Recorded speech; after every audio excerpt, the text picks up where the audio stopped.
I've been working on season 2 of my podcast, Heard You Like It Raw.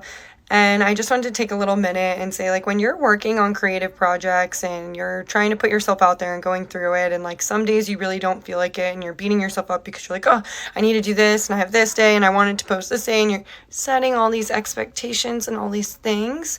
A lot of times, the reason why you're not in the mood to do it is because it is time for you to have downtime. It is time for you to look inward, do the shadow work, figure out where those blocks are coming up. Sometimes if you're going to work on a big project and you keep trying to go through it and then you get like really sick or something, or not like really sick, but you get a cold and you're a little run down. And so for my podcast, I started getting a sore throat last week, and like I had just started recording, and then boom, like the next day immediately I was like, what the hell? I finally have the energy now. And it's like, no, because this is showing up because I want to be able to do this. So I'm going to have these blocks, these challenges to overcome and to look within. This way it can actually get me to the best version of myself. So I just wanted to take a moment and say, don't beat yourself up for it, because it literally happens to everybody. And like, you should be listening to your own intuition. In order to get to your highest self, you need to check in with that inner intuition.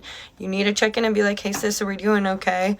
Like, are we all good? Oh, okay, we're not. This is showing up. Okay, let's work through this on an emotional level, on a spiritual level, however that looks for you, because it's showing up for a reason. You're having those blocks just because you need to work through it in order to get to that higher version of yourself. So know that any of those blocks or challenges that you may be facing are to get you there. They're not a setback. They're for you to level up. So honor your journey, honor the challenges, and grow through that shit and fucking come out on top, because that's what we gotta do, baby.